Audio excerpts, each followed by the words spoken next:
Hi hello నమస్తే. NDA ప్రభుత్వం అధికారంలోకి వచ్చిన దగ్గర నుంచి అసలు ఏం చేస్తున్నారో ఎవరికే తెలియదు. ఏమేం చేస్తున్నారు, ఏమేం కెలుగుతున్నారో ఇక దేవుడికే తెలియాలి మొత్తం. ఇప్పుడు కొత్తగా ఎడ్యుకేషనల్ ఇన్స్టిట్యూషన్స్ మీద పడ్డారు. ఓకే, సరే వాళ్ళేదో మతానికి సంబంధించిన కొన్ని అమెండ్మెంట్స్ చేశారు. Okay, good. మతాలకు సంబంధించిన అమెండ్మెంట్స్ చేశారు, that is fine, absolutely fine. ఏదో బౌండరీస్కి సంబంధించి ఏదో చేయడానికి ట్రై చేశారు, ఓకే, దట్ ఈస్ ఓకే. కొన్ని ప్రిన్సిపల్స్ ఏదో చేయడానికి ట్రై చేశారు, దట్ ఈస్ ఓకే. చివరికి ఎడ్యుకేషనల్ ఇన్స్టిట్యూషన్స్లో కూడా మీరు చేయబెట్టాలని ప్రయత్నం చేసి ఎడ్యుకేషనల్ ఇన్స్టిట్యూషన్స్ కూడా తన కంట్రోల్లోకి తీసుకోవాలని ప్రయత్నం చేయటం అనేది అది ఎంతవరకు కరెక్ట్ అనేది మోడీ గారు ఆలోచించాలి. అది ఏంటంటే ఇప్పుడు యూనివర్సిటీ గ్రాంట్స్ కమిషన్ ఇప్పటి వరకు యూనివర్సిటీ వైస్ ఛాన్సలర్స్ అనే వాళ్ళని రాష్ట్ర ప్రభుత్వము గవర్నర్ యొక్క సహకారంతో ఒక యూనివర్సిటీ వైస్ ఛాన్సలర్ నియమించేది రాష్ట్ర ప్రభుత్వం. ఓకే, గవర్నర్ అనేవాళ్ళు is the chancellor of the university. Governor అనేవాళ్ళు ఛాన్సలర్ ఆఫ్ ది యూనివర్సిటీ. అంటే అన్ని యూనివర్సిటీలకి ఛాన్సలర్ గవర్నర్. మరి ఈ వైస్ ఛాన్సలర్ ఎవరంటే వాళ్ళు అపాయింట్ చేయబడతారు. ఎవరు అపాయింట్ చేస్తారంటే గవర్నర్ అపాయింట్ చేస్తారు. గవర్నర్ ఎవరి ద్వారా అపాయింట్ చేస్తారంటే స్టేట్ అసెంబ్లీ లెజిస్లేటర్, అంటే ఎవరు అధికారంలో ఉంటే వాళ్ళు అపాయింట్ చేస్తారు. ఇప్పుడు జగన్ అధికారంలో ఉంటే జగన్ అపాయింట్ చేశాడు. ఇప్పుడు టీడీపీ వచ్చిన తర్వాత టీడీపీ వాళ్ళు అపాయింట్ చేస్తారు. This is actually the university system at present ఉన్నది. ఇప్పుడు వీళ్ళు ఏం చేస్తున్నారంటే university grants commission act 1956 amendment చేస్తామని చెప్పి కేంద్ర ప్రభుత్వం ఒక కొత్త బిల్లు తీసుకురావడానికి ప్రయత్నం చేస్తున్నారు. దీని ప్రకారం ఏంటి అని అంటే యూజీసీ యూనివర్సిటీ గ్రాంట్స్ కమిషన్ ఏదైతే ఉందో దానికి ఫుల్ పవర్స్ ఇచ్చేసి ఇక నుంచి యూనివర్సిటీ వైస్ ఛాన్సలర్స్ను కూడా యూజీసీనే నియమించిద్దే అనేటువంటి ఒక ఆ లైన్లో ఒక అమెండ్మెంట్ తీసుకురావడానికి ట్రై చేస్తున్నారు. అది చేయటం ద్వారా ఏమవుతుంది, భారతదేశం మొత్తం మీద ఉన్నటువంటి యూనివర్సిటీలకు మొత్తం కూడా vice chancellor, UGC vice chancellor నియమిస్తారు. ఈ వైస్ ఛాన్సలర్స్ మొత్తాన్ని యూజీసీ వాళ్ళే వైస్ ఛాన్సలర్స్ మొత్తాన్ని అపాయింట్ చేస్తారు. ఇక స్టేట్ గవర్నమెంట్కి పవర్ కోల్పోతారు ఫస్ట్ ఆఫ్ ఆల్.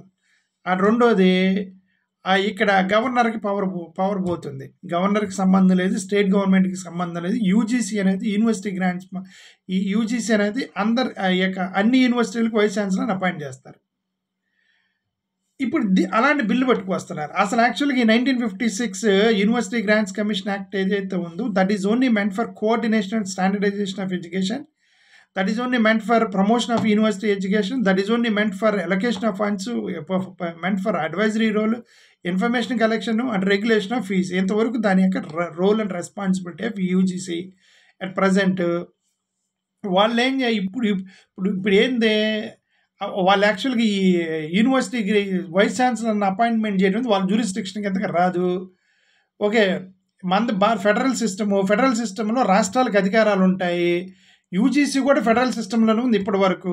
యూజీసీ అనేది కేవలం నువ్వు ఎంత క్వాలిటీ ఎడ్యుకేషన్ చేస్తున్నావా, కరెక్ట్ ఫెసిలిటీస్ ఉన్నాయా లేవా, మీకు స్టాండర్డైజేషన్, రెగ్యులైజేషన్, ఎంత ఫీజు కలెక్ట్ చేస్తున్నావు, సరిగ్గా పాఠాలు చెప్తున్నావా, అంతవరకే చూసేది యూజీసీ. ఇంతవరకు అడ్మినిస్ట్రేషన్లోకి చేయబట్టలేదు. ఇప్పుడు వీళ్ళు అడ్మినిస్ట్రేషన్లోకి చేయబడటానికి యూజీసీకి హోల్డ్ ఇచ్చినప్పుడు నీకు ఫెడరల్ సిస్టమ్ పోతుంది. ఎడ్యుకేషనల్ ఇన్స్టిట్యూషన్ ఇంకా ఫెడరల్ సిస్టమ్ కాదు, సెంట్రలైజ్డ్ సిస్టమ్ అయిపోతుంది.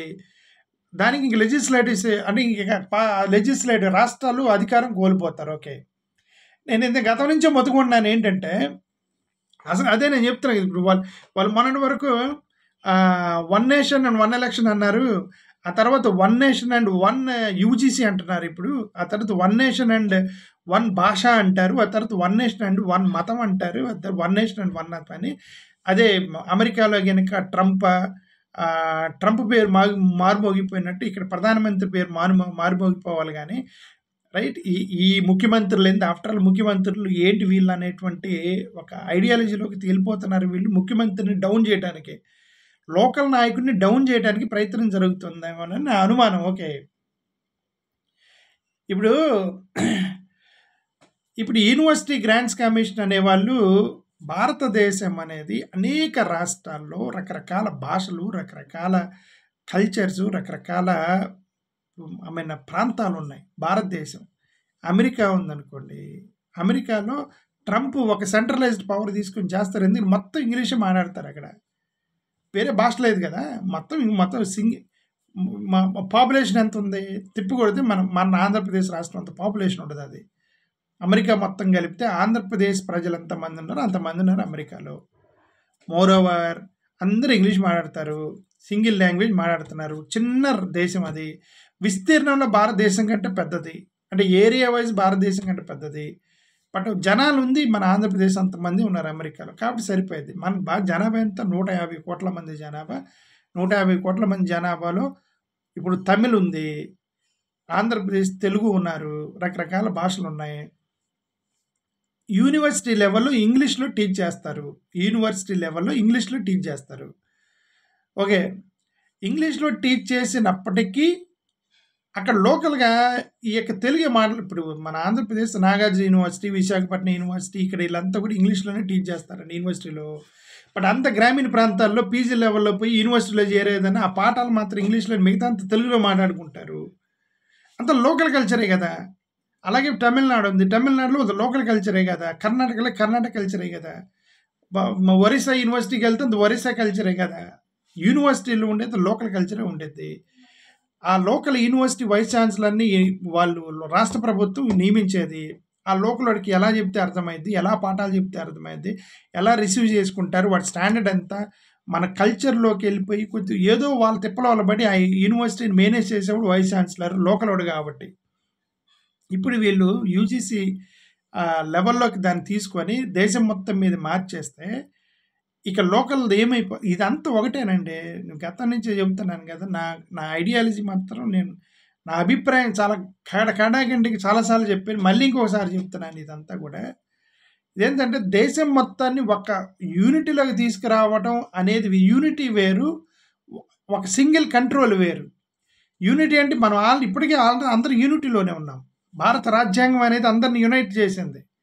భారత రాజ్యాంగం అనేది తమిళ్, తెలుగు, హిందీ, మలయాళీ, బెంగాలీ మొత్తాన్ని యునైట్ చేసింది. So that is called unity in diversity. మనందరూ డిఫరెంట్ డైవర్సిటీ కొని in diversity. But unity in diversity is fine. But diversified పీపుల్ని సింగిల్ కంట్రోల్లోకి తీసుకురావడం అనేది కరెక్ట్ కాదు. అది భారతదేశం లాంటి దేశాలకు కుదరదు. అది వీళ్ళు సౌత్ ఇండియాని తన గ్రిప్లో పెట్టుకోవడానికి ప్రయత్నాలు చేసేటువంటి ఇవన్నీ కూడా ఇక యూనివర్సిటీ గ్రాంట్స్ కమిషన్ తీసుకొచ్చి మొత్తం దేశంలో యూనివర్సిటీలు మొత్తం కూడా సెంట్రల్ గవర్నమెంట్ ఢిల్లీ ఆధీనంలోకి వెళ్ళాలి అనేటువంటి సిస్టమ్ నడుస్తుంది. అండ్ మోర్ ఓవర్ వీళ్ళు ఇష్టం వచ్చిన చాప్టర్లు మార్చిపడేశారు. నేను గతంలోనే చెప్పాను, చాప్టర్లన్నీ మార్చిపడేశారు. Indo civilization, Indo Aryan, I mean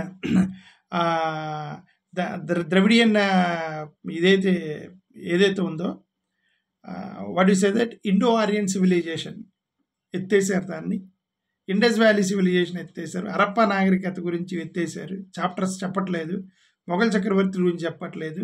British వాళ్ళ గురించి చెప్పరు. బ్రిటిష్ పరిపాలన గురించి చెప్పరు. మొత్తం ఎత్తేసి ఇది మా 7th class 8th class text బుక్లో వేదిక్ పీరియడ్ అని ఒక చాప్టర్ పెట్టారు. మా అమ్మాయి 4th క్లాస్లో అండి, చిన్నపిల్ల. ఇప్పుడు ఏదో ఒక టెక్స్ట్ బుక్లో చూసి వేదిక్ పీరియడ్ అని ఉంది. ఇదేంటే వేదిక్ పీరియడ్ అని ఉంది, ఏం చాప్టర్ మరి. ఆ తర్వాత డీటెయిల్లోకి వెళ్ళి చూస్తే తెలిసిందంటే ఇండస్ వ్యాలీ సివిలైజేషన్ ఇట్లాంటివన్నీ చెప్పకుండా వేదిక్ పీరియడ్ గురించి చెప్తున్నారు. మీరు ఏది టీచ్ చేస్తారో అదే కదా ఓవర్ ద పీరియడ్. గతంలో టీచ్ చేశారు, కూర్చోబెట్టి గతంలో ఒకటి ఏమని టీచ్ చేశారు, ఒరే నువ్వు శూద్రుడివి అని టీచ్ చేశారు. ఎస్, నువ్వు శూద్రుడు అని టీచ్ చేస్తే ఇప్పుడు వీళ్ళందరూ కూడా ఏంటంటే ఎస్ నేను శూద్రుడిని, I'm very happy that I'm proud to be Shudra అని అందరూ మెంటల్గా ఫిక్స్ అయిపోయి నేను శూద్రుడిని అని చెప్పుకొని ఉంటున్నారు కదా. భారతదేశంలో అందరు నేను శూద్రుడిని అని చెప్పుకుంటున్నారు కదా. శూద్రుడిని, ఐఎమ్ ప్రౌడ్ టు బి శూద్ర, ఐఎమ్ సో హ్యాపీ ఐఎమ్ శూద్ర, I'm so happy I'm untouchable అని చెప్పుకునే వాళ్ళు కూడా ఉన్నారు. నువ్వేం టీచ్ చేస్తావు అది ఎక్కింది మైండ్లోకి. ఇప్పుడు వీళ్ళందరూ ఏంటంటే హిస్టరీని ఎత్తేసి, హిస్టరీని చెప్పకుండా హిస్టరీని మార్చేసి, చరిత్రని వక్రీకరించి, చరిత్రను తీసేసి వాళ్ళు అనుకున్న మోసదారంలోకి తీసుకెళ్ళిపోయి మళ్ళీ మనుధర్మ శాస్త్రం గురించి చెప్తారా మాకు? మళ్ళీ యూనివర్సిటీలో మనుధర్మ శాస్త్రం, ఇక science, technology, English, maths, algebra, artificial intelligence, mechanical, ఇవన్నీ ఎత్తిపడేసి ఆ మనధర్మ శాస్త్రం గురించి చెప్తా ఉంటే అందరూ వేదాలు నేర్చుకుంటారు. అంతేనా మీకు కావాల్సిందే? ఎందుకంటే ఎడ్యుకేషనల్ ఇన్స్టిట్యూషన్స్లోకి why to temper educational institutions? సరే, ఇప్పుడు ఈయన స్టాలిన్ అనే వ్యక్తి, Stalin chief minister Karnataka, Stalin Tamil Nadu chief minister ఎవరైతే ఉన్నారో తను యూనివర్సిటీ మన ముఖ్యమంత్రులందరికీ లెటర్ రాశాడు, ఈ బిల్లుని మీరు అపోజ్ చేయండి అని. రైట్. అందరు అపోజ్ చేసినా మన ఆంధ్రప్రదేశ్ మాత్రం అపోజ్ చేయరు, మాకు తెలుసు. యూనివర్సిటీ గ్రాంట్స్ కమిషన్ని ఈ బిల్లుని అపోజ్ చేసే ధైర్యం ఆంధ్రప్రదేశ్లో ఎవరికి లేదు. ఓకే, అది లేదు, అది ఏం జరిగిందని మనకు తెలియదు. కాబట్టి అతను మన ఆంధ్రప్రదేశ్కి రాసి ఉంటాడు ముఖ్యమంత్రికి. ఎందుకంటే ఆయన నాన్ ఎన్డీఏ కదా, ఎన్డీఏలో ముఖ్యమంత్రి కదా, ఆయన అందరు ముఖ్యమంత్రులకి రాశాడు. మన ఏపీలో ఈ లెటర్ ఇలా అపోజ్ చేయాలని చెప్పి రాసి ఉంటాడు. ఓకే, చంద్రబాబు నాయుడు గారు